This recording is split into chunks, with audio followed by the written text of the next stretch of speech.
Powerful, glorious, of a mighty rank. So, today we'll discuss the shelling of Kryvyi, the city of Volodymyr Zelensky, as well as the destruction of the agricultural economy of Ukraine. There's a lot to cover, and our episode begins. By the way, subscribe to the channel if you haven't already, which honestly surprises me. Kuleba, the magnificent former foreign minister with a streak from Lopata, who now it's unclear what he represents and why he's not at the front yet. And here he is with a woman who I think usually interviews that Dmitry Gordon, who is either his wife or, well, they all just interview each other. It's just some kind of weird mess in those interviews. Sometimes Kuleba is interviewed by his own wife. Then Kuleba the man interviews Kuleba the woman. Then they switch places and all sorts of things happen. Now apparently they got tired of it and brought in another interviewer from outside. They sure have an interesting life though. This sounds like life in a shooting range, to be continued. В якій ми вже, власне, живемо. Alarm, 30 seconds. Well, you mean for Kiev, right? Yes. We just, it's not recent. We had that experience with you in Kiev when the alarm went off, and after 30 seconds, the first 2 strikes happened. But even Kiev, unfortunately, other cities in Ukraine are also being hit. So there's no need for unnecessary paperwork to create this way of life, because they're close to the border, and they're being shelled there with glide bombs. That's why I always support people understanding the reality they live in. Today, this is the reality, and I don't see any changes coming soon. they all pretend that it's extremely difficult for them, that they are very concerned about the people living in this reality. What is the reality? 30 seconds after the air raid alert, and immediately there's a strike. And Kuleba, the man, tells Gordon, I understand this is a woman, Gordon's wife, that, well, this is the kind of reality we have to live in. Honestly, Ptah and I, and Nezlam Nastyuhuan, are a bit shocked, because to say something like that...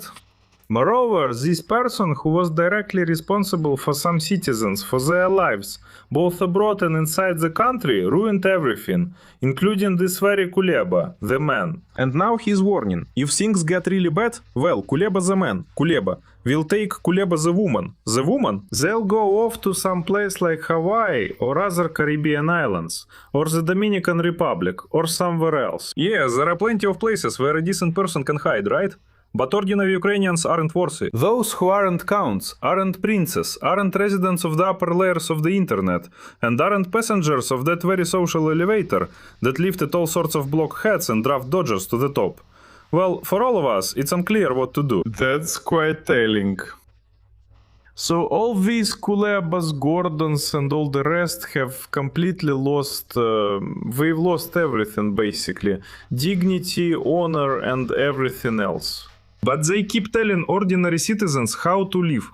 Soon they'll probably be saying things like, you know, in order not to starve, you should eat a boiled egg. Actually, I read somewhere, I think it was from someone's memoirs about concentration camps during the Great Patriotic War, that for a person in general, in order not to die of hunger, not to feel normal but not to die of hunger, for a long period of time, 1 boiled egg a day is enough. Well, and they'll probably soon be telling us where to get eggs, which eggs are best, whether you can eat grass and all that stuff. And they'll also be talking with those concerned faces, taking up half the screen, saying, oh, you know, let's pick goose food from that corner today, it's more nutritious. And behind them the sea will be roaring, there will be lobsters on the plate, and the sun will be shining high during the winter cold, which in Ukraine will lead to severe frostbite. Well, these people, they just don't understand what they're doing. They don't understand why they are doing it. They just do it because, well, they need to show up on the screen somewhere.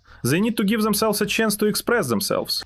It's like Maslow's pyramid. At the bottom are physical safety, or rather physiological needs, then safety, and at the very top, I think, is self-expression, self-affirmation. Well, they're at the top of this pyramid, and they're just spouting all sorts of nonsense. Well, whatever. Kuleba, the man, told us about what's happening. Now let's really take a look at what's going on in Ukraine. Just last night, at the time of this recording, the Russian Federation carried out massive attacks on Sumy. There are reports of destruction and casualties. The armed forces of the Russian Federation carried out a massive attack on the city of Sumy on the evening of August 16th. Strikes were carried out on the region's civilian infrastructure. Reports are coming in about destruction and casualties. There is a large fire in the city and damage has been recorded. There are casualties. Naturally, the degree of destruction varies at the impact sites. All of this was carried out using Garand drones on a civilian infrastructure facility in a specific region. In addition, regarding Kryvyi Rih, the city of Volodymyr Zelensky, which of course is no longer really his hometown, he hasn't lived there for a long time, his parents don't live there anymore, he doesn't live there and his friends don't live there either. Yes, a massive raid was carried out, and that was what was specific about it. The peculiarity is not in the raid itself, but in the fact that the critical nodes of the ArcelorMittal plant, so to speak, have been almost completely destroyed. This is a metallurgical plant, one of the largest. It's just huge, one of the largest, like Zaporizhzhtal. And this used to be Kryvyi, but then it became ArcelorMittal. I don't know if Zaporizhzhtal is still called that or something else, but that's not important.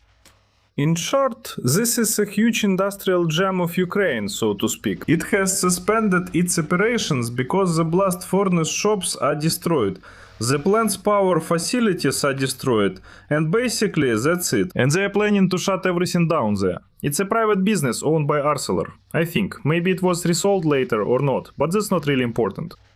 The fact is that right now, again, there is practically no coking coal for those blast furnaces, and even regular coal is extremely expensive. Yugok is being bombed all the time, I keep track of it too, because Kryvyi Rih is, well, the largest industrial center in Ukraine, and so is Zaporizhzhia. Who will supply metal to Ukraine?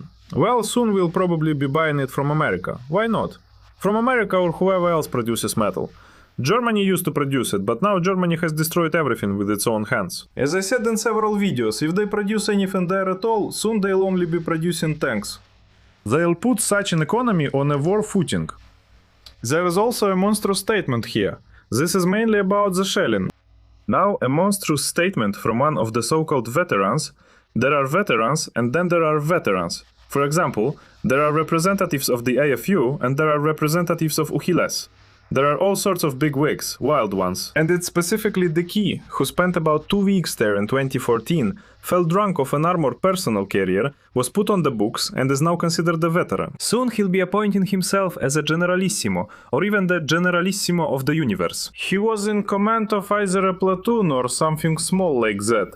And now he's the commander of Aidar, and almost the commander-in-chief. Well, judging by his size, physically, even Admiral wouldn't be enough for him.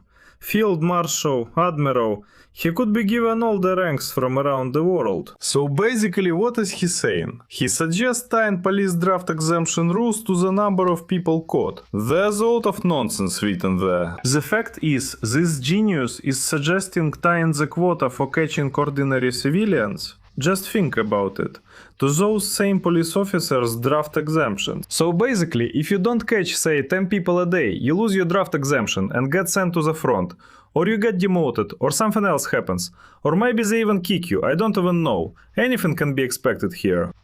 Well, just imagine. And these aren't even the real manhunters. The hardcore ones from the draft office. This is the police we are talking about. The police, who are supposed to protect us. Our police keep us safe, you know. But here, our police are the ones catching us. Well, this is already a bit different from the police I remember. By the way, somewhere around 2000 or maybe 2018 or 2019. I was in Ukraine, I came back, and once my friend and I were driving in a car. And the car had a broken left turn signal, I think, and we were stopped by these traffic cops. I don't even remember what they are called now in Ukrainian. Something like Derezhna. Well, anyway, it doesn't matter. Well, they came up to us very politely and said, you know, guys, you have this and that issue here. Please try to fix this as soon as possible, because if we see you next time, we'll have to fine you. Extremely polite, extremely. It was so pleasant, you know? It was just really nice. And now, yeah, well, that's it. And these are the Zhdiki, and this is Emily. About all this, the convoy was recently shown on the beach, by the way. Well, all those who are fighting there, all those who don't belong to the upper, so to speak, community. And this miracle was standing on the beach, while the shadow was so big you could hide a whole kindergarten in it. Well, it's just terrible to say something like that. Then there's also Zinochka here. She says that it's time to start drafting women. Honestly, I have no doubt. This has been going around for 2 years, and we've all heard it. Now she is making more comments. As I understand it, as a volunteer. So, as I understand it, a volunteer. Since March 9th, 2022. And why is your voice so hoarse? What happened? Did you catch a cold from the air conditioner? And how do you feel about the topic of whether Ukraine needs to mobilize women, mobilizing women for service? Thank you. I think I absolutely share the same opinion. If we have equal rights, then we should have the same duties as men. Equal duties to defend Ukraine. Well, and look at the servicewoman who, according to her, has been in the trenches since 2022. There's an air conditioner running in the background. She's sitting in some nice room with well-finished walls and a duct laid from that air conditioner. Everything looks nice up there. This miracle is sitting there in a little military shirt or maybe a t-shirt of that color. By the way, let's urgently find ourselves in the trenches too. There you go. And she is talking about That I believe all women should be liable for military service. Well, as I understand it, she caught a cold. Maybe from cold beer at Frind. Frind is a restaurant, a little bar nearby. That's probably what it's called. Maybe the air conditioner made her too cold. Well, that's it. By the way, I'll show you now the difference between real servicemen and these kinds of people who only have injuries like getting too cold from again cold beer. Here, together with our Chetlian friends, we put together this picture. And, as they say, find 20 differences between barbershop guys, I am not going to call them servicemen, barbershop guys basically, Ukrainian armed forces soldiers. In the lower left, this guy in the checkered shirt is trying to look like a lumberjack fox, or someone else, it's unclear. And down here, the one in the blue t-shirt, I forgot his name. Anyway, Zelensky's best friend was performing. He usually played furniture, not comedy. Of course, no. And in the lower right, that's the head of the Verkhovna Rada, the speaker. Well, at the very top, that's Ukeles on the left. Then there's some crocodile, a representative there. And this bearded Tusi Wanda, I have no idea who that is. This Wonder here, bulging his eyes under the Panama hat, which we're about to stuff full. I honestly have no idea who that is. And there's even a Canadian flag. Well, anyway, apparently it's someone. Just imagine how striking the difference is. Just imagine the beard of this character up here. With his little mustache, his beard, his teeth, his veneers. Where could it even fit? In what outfits could it fit? They're all already like the Harris guy. On the left, the waist is already wider than the shoulders. And the soldiers in the middle.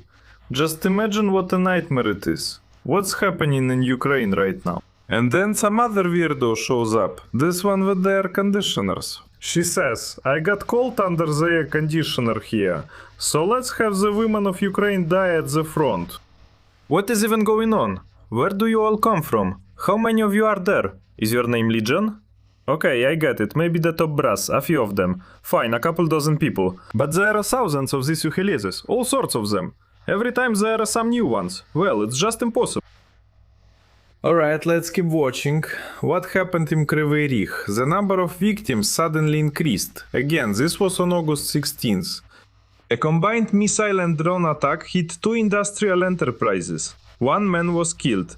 Actually, there were more. Someone wrote to me in the chat that there were actually a lot more victims, but they are not going to report everyone. And now they are saying it's all been dealt with and all that. But what interests us more is this. What's going on with that factory? Here it's also about those killed. The enterprise is a civilian facility in the mining and metallurgical industry. In 2022, it was subjected to a devastating missile strike. Well, basically, it's the largest mining and metallurgical enterprise in the country. More than 20,000 people work at the plant. Just imagine if something really happened to this plant right now. Okay, let's remove a keep. We are not barbershop guys. And if these people lose their jobs, how will that affect the economy, well, let's say of Kryvyi specifically, and then all of Ukraine? After all, this isn't the only enterprise like this. How many smaller ones are there? How many businesses are closing? A few years ago, seeing the direction things were going, I closed my sole proprietorship in Ukraine, despite having paid taxes all along. Well, that's also a small loss, but still, it was something. It was being paid into the economy. And now, well, in Kyiv they destroyed that book market that used to be there. It was one of the landmarks, so to speak, of all of Kyiv.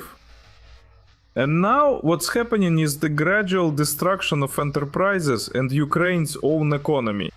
And Zelensky, with a cheerful face, is talking about how we are destroying this, we are destroying that, and you over there are doing this. Well, even if you look at the metallurgical plant, the same ArcelorMittal Kryvyi, there are billions and billions in losses.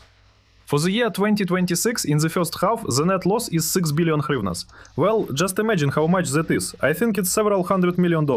I might be wrong. In short, it's a huge amount. And this is private business, meaning no one is supporting it. They are trying to operate, but with such losses, I think it will all stop soon. The revenue was 32 billion compared to 33 billion last year. The uncovered loss was 39 billion hryvnias. Well, just imagine what they're going through right now. This is the largest producer of rolled steel in Ukraine. The company specializes in the production of long products, in particular rebar, wire rod, and honestly a lot of other things as well. And the net loss increased by 54%. And here they are telling us that women need to be drafted. And they are telling us, let's tie the number of police officers to the number of people caught on the streets. Well, so what is this? Industry is suffering, but Ukraine used to be the breadbasket of Europe. And now let's take a look at this very breadbasket of Europe as well. Grain exports from Ukraine have dropped threefold. Meanwhile, once again, Zelensky and his associates claim they're sending all kinds of flamingos there. By the way, today I heard that those very flamingos, the ones that supposedly bombed Russia, that's nonsense. But in reality, they were sending some kind of long-range jet drones made in England. No flamingos or anything like that at all. Well, I mean they exist as some kind of boiled corpses or something, just for show. You know, all those launches and stuff like that. It's possible, actually, like they said, that this whole forced conscription roundup is being filmed in Luhansk. Yeah, Mosfilm is filming it. Some suspect all these flamingos are artificial intelligence. But in reality, drones are being launched, which the United Kingdom supplies. This is one of the theories. It's not a firm belief or a statement. This is just some information I came across today. Is it true or not? Well, we'll keep an eye on the situation together. In the first 9 days of August, Ukraine managed to export only 463,000 tons of grain. That's just 30% of the usual pace. Exports are blocked from 3 sides with no solution in sight. And before these boardings of oil and gas tankers and all the rest, there was at least some kind of agreement, however shaky, that we don't touch the port and you don't touch us there. But this was periodically violated. Well, in general, ships sailed, or rather they went back and forth. Alternative routes through Romania, Poland, Hungary, Slovakia and Moldova cost $50 to $70 more per ton, but even they are under threat. The Polish Minister of Agriculture confirmed the continuation of the embargo. Ukraine's Minister of Agrarian Policy, Taras Vysotsky, warned of global consequences. If this continues, global food prices will rise by at least 30%, just like in 2022. They are actually already rising, but overall, there will always be another source. The problem is that once the supply chains are rebuilt, and of course they will be rebuilt despite all the difficulties, because business can't wait, then it will simply be impossible to turn everything back. That would be pure fantasy. So, if Ukraine drops out of all these processes, again thanks to yet another fixed idea from the smartest people in the government, it will be impossible to bring everything back. It will be another disaster, and an irreversible one. I write there regularly, disaster, this is a disaster, because almost every day one new low is hit, then another. Every possible rock bottom has been hit. Practically nothing is left really. The only thing left is the business of those very drones flying back and forth. And even then, it's not clear whether these are English drones, whether they are made in Ukraine or somewhere else. Well, anyway, let's now take a look at the powerful leaders, because we haven't seen them for a while, and it's about time we take a look at them. So, for example, who do we have here? This character is talking about how we need to bring bones from abroad to Ukraine and rebury the heroes. Honestly, I've never even heard of most of the people they're reburying now. But apparently they are some kind of heroes. Apparently they are glorious. Well, that's how it is. The transfer of our heroes' remains is underway. I am a strong supporter of the idea that Ukraine, the Ukrainian state, is obliged to rebury the fighters for Ukraine's freedom and its heroes from abroad, wherever they may be, at home. But writers, scientists and other figures, it's like forget about them. Let's bring in all sorts of Nazis. These are the nationalists. Let's put them forward. Juan and I are puzzled. We don't understand. What happens next? Then suddenly Tuka pops up here and starts talking about the situation with the supermarket. Tuka looks like he lost some weight, probably danced a lot, danced like this. The girl on the left, on the contrary, gained some weight. She was here recently. And I posted this again on the Telegram channel. In different places like Italy, Spain and others. By the way, to subscribe to the Telegram channel, just point your phone or tablet camera at this QR code. And you'll be there right away. If you are watching me from a mobile device, then follow the link in the video description and you'll also immediately find yourself in the abode of wisdom and empathy. So, the plumper media representative is talking to the slimmer Tuka, and Tuka says the following. Tuka, the day before yesterday I wasn't at any stores. But on Monday, I was at the mega market near my place. I didn't see any empty shelves. Yeah, so basically Tuka, he uses the empirical method of scientific research, and he realizes that just because he went to the store once and didn't see any empty shelves, maybe he just has bad eyesight, I don't know. That means there are no empty shelves anywhere in Ukraine. He extrapolates from that, so Tuka is so brilliant that by seeing a single drop of water, like it was said in Sherlock Holmes, he can conclude that there's an entire ocean somewhere on the planet where he saw the drop of water. Can you imagine a great genius wasting away in a checkered shirt stuck in an apartment with yellow curtains? Horror. Plotny opened it several times, and those photos were already circulating, being spread by the media, sowing panic among the population. Georgi Borisovich, I disagree, because on Sunday I visited 2 supermarkets and saw many empty shelves and eggs were unavailable. Tuka's extrapolation, that's it. Now Tuka will dance the Tuka dance, saying that none of this is true, and probably now he'll even blame the journalist herself, saying it's all a mass fabrication. That tops it off. I didn't monitor the whole situation. Oh, so you meant that there is nothing else after that? I went to the store once, and now they're saying that I'm monitoring the situation as a whole. But you just said that none of this is true. Their intellectual abilities are so great that honestly I envy them. Not with all my heart, to be fair, but I really do envy them a lot. Then there's Uzo Emelian, who's languishing in the UK with his bands, facing a criminal case in Ukraine for draft dodging. Oh, he's a draft dodger who claims to be a war hero, but there's a criminal case against him in Ukraine. He immediately ran off to the UK, even before all this became known. And now he is supposedly fighting somewhere in Britain. It's unclear who he is fighting, why, or what he is really about, but that's how it is. This is an endless war. Every other generation of Ukrainians fights with the Russians. Basically, this war can only end if Russia is destroyed, disintegrated. And in the east, we have dozens of small states. Unless we physically destroy the Kremlin, which is unlikely, they'll keep regrouping and peace will remain out of reach. For us? But you live in the United Kingdom. Who do you mean by us? Will the British have peace or the Ukrainians? Listening to this kind of nonsense is just ridiculous. Yeah, it's just fake. Come on, seriously, this isn't funny. And finally, I'll probably show you this ex-prosecutor in a clean t-shirt, supposedly sitting in a kippah watching the shelling. This is his heroic combat past. Look at this weathered warrior. Someone fired in the distance, wind blew immediately, and Yuga bravely watched the screen. My dad says you can't whistle at home. Dad, let them whistle and whistle. And you should be banging too. Oh, they're whistling. Oh, they're whistling, yes. From the heart to the sun, Yura. From the heart to the sun. So these are the characters we had today. That's the situation in Ukraine. Write what you think about it. And together with Tak Nizlamnosti, Juan, we say goodbye to you. Many people have discussed these restrictions that the European Union has imposed on new asylum seekers, specifically men of conscription age. Honestly, I have to say I welcome this decision.